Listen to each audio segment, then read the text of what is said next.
अस्सलाम वालेकुम दोस्तों, लाहौर के इंस्पेक्टर एसएचओ का जो वाकया पेश आया है, तो ये अदील नामी शख्स जिसने लाहौर इंस्पेक्टर को कत्ल किया, उसकी छोटी बहन का बयान सामने आया है जिसमें कुछ सच निकल गया है। तो दोस्तों वो अब सच क्या है और इस सारे मामले में मेन वजह कौन सी है, मेन रीजन कौन सी है, वो बड़े ही डिटेल से आज की इस वीडियो में मैं आप लोगों के साथ शेयर करने जा रहा हूं। आप लोगों ने एक तो वीडियो को मुकम्मल देखना है और इसके अलावा आप अगर हमारे चैनल पर नए हैं तो जल्दी से दोस्तों चैनल को सब्सक्राइब कर लें ताकि हर तरह की इंफॉर्मेशनल वीडियो आप लोगों तक टाइमली पहुंचती रहे। दोस्तों लाहौर के इंस्पेक्टर एसएचओ सैफुल्लाह नियाजी साहब को अदील नामी शख्स ने, जो एक मैकेनिक बताया जा रहा है, उसने एक अपने ही पिस्टल से उस जहान से रुखसत कर दिया।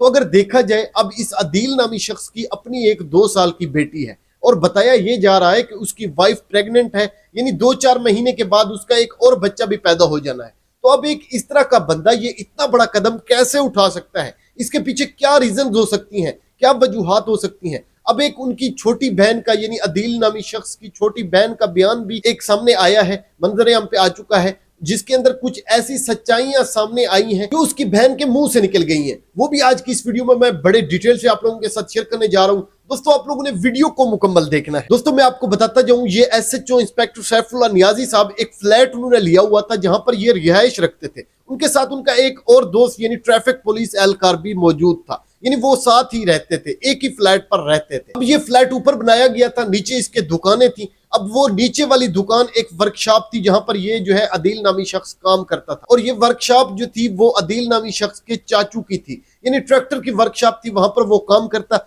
और इसके अलावा जो है ये अपना इंस्पेक्टर एसएचओ सैफुल्लाह नियाजी के भी काम काज करके देता था। यानी सुनने में यही आया है कि कोई खाना वगैरह लेना हो, यानी कपड़े इस्त्री वगैरह करने हो, सफाई वगैरह करनी हो, यानी फ्लैट की, ये सारे टोटली काम काज जो थे वो ये अदील नामी शख्स करके देता था। अब ये यानी उनके आपस के ताल्लुकात थे, यानी एसएचओ और उस अदील नामी शख्स के दोस्त। अब ये सारी सिचुएशन जो मंजर-ए-आम पे आ रही है, लगता इससे यही है कि इनके आपस में कोई अच्छे ताल्लुकात थे। कुछ बातें ये भी सुनने को मिल रही हैं कि ये एसएचओ सैफुल्लाह नियाजी का हमराज भी था, क्योंकि सारे काम काज करके देता था। लेकिन फिर अब ये वाकया जो पेश आया दोस्तों, ये अब कैसे आ सकता है, ये मामला कैसे हो सकता है? दोस्तों हम इस पर डिस्कस करते हैं, लेकिन मैं आपको साथ में ये बताता जाऊं, ये अदील नामी शख्स की छोटी बहन का जो बयान सामने आया है, उसके अंदर वो बताती है कि इनका 2 दिन से जो है कोई मामला चल रहे थे।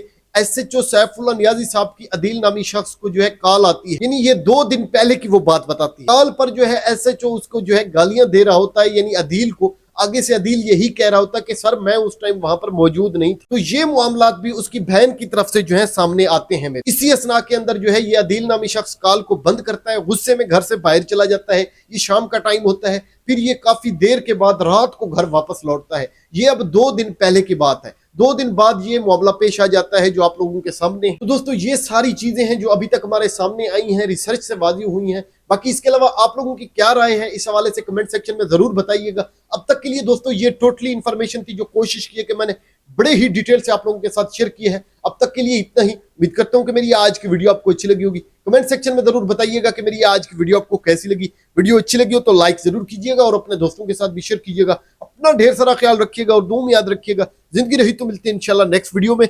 Thank you so much. अल्लाह हाफ़िज़।